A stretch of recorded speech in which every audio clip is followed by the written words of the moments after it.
ঢাকার বাহিরের প্রথম একটি আসনে আসলে আলোচনা করতে চাই, যেহেতু আমরা আজকে যশোরের একটি আসন নিয়ে কথা বলতে চাই। খুলনা বিভাগের যশোর যেহেতু 6টি আসন নিয়ে গঠিত, তাই আমরা যশোর 5 আসনটি নিয়ে আজকে কথা বলতে চাচ্ছি। এই 5 আসনটি মূলত মনিরামপুর উপজেলা নিয়ে আসলে এই আসনটি গঠিত এবং এখানে মোট ভোটার রয়েছে 3,74,252 জন, যেখানে পুরুষ ভোটার রয়েছে 1,88,000 এবং নারী ভোটার রয়েছে 1,85,000-এরও বেশি এবং তৃতীয় লিঙ্গের 4 জন ভোটার এই আসনে রয়েছে এবং নতুন ভোটার রয়েছে 18,279 জন এবং মোট ভোট কেন্দ্র রয়েছে 180টি। বিএনপি এবং আসলে এই আসনটি নিয়ে কিন্তু একটি বাড়তি উন্মাদনা কাজ করছে, কারণ এই আসনটিতে আসলে বিএনপির একজন প্রার্থী যেমন রয়েছে, তেমনি আসলে বিএনপি জোটের পক্ষ থেকে একজন প্রার্থী দিয়েছে। আমরা একটু দেখতে চাই কারা এই আসনটি থেকে প্রতিদ্বন্দ্বিতা করছেন। বিএনপির পক্ষ থেকে, জোটের পক্ষ থেকে আসলে এখানে দেওয়া হয়েছে মুফতি রশিদ আহমেদকে। তিনি জমিয়াতে উলামা ইসলামে বাংলাদেশের একাংশের যুগ্ম মহাসচিব হিসেবে দায়িত্ব পালন করছেন। এবং একটু জানিয়ে রাখতে চাই, 2001 সালে বিএনপির পক্ষ থেকে যে নির্বাচন হয়েছে এবং সেই নির্বাচনে কিন্তু তিনি বিএনপির পক্ষ থেকে তিনি তার বাবা আসলে প্রতিমন্ত্রী হয়েছিলেন। তো তার সন্তানকে বিএনপি আসলে এই আসনটি থেকে লড়ার টিকিট দিয়েছে, অর্থাৎ তিনি লড়বেন ধানের শীষ প্রতীক নিয়ে। এবং তার একটু আমি যেতে চাই স্বতন্ত্র প্রার্থীতে, কারণ অ্যাডভোকেট শহীদ মোহাম্মদ ইকবাল হোসেন তিনি আসনটি থেকে স্বতন্ত্র প্রার্থী হয়েছেন।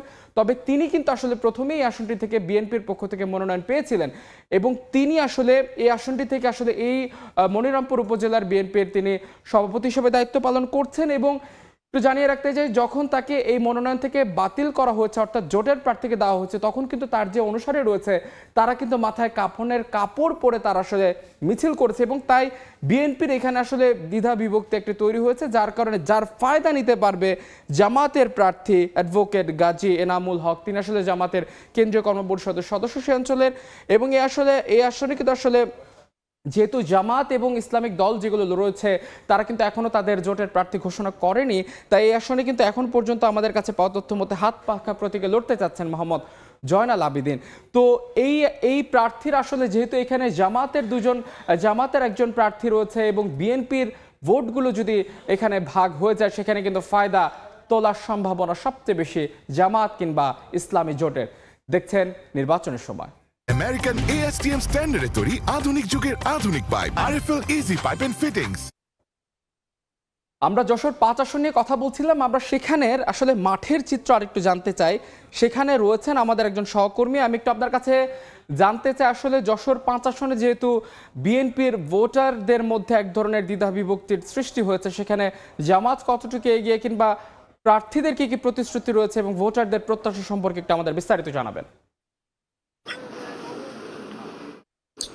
এই আসনটিতে আপনি যেভাবে বলছিলেন যে বিএনপি এবং জামাতের মধ্যে একটি প্রতিদ্বন্দ্বিতাপূর্ণ নির্বাচন হবে, আসলে এখানে সেই ধরনের একটা আভাস প্রথম দিকে থাকলেও এখন সেই লড়াইটি ত্রিমুখী লড়াইয়ের মধ্যে চলে গিয়েছে।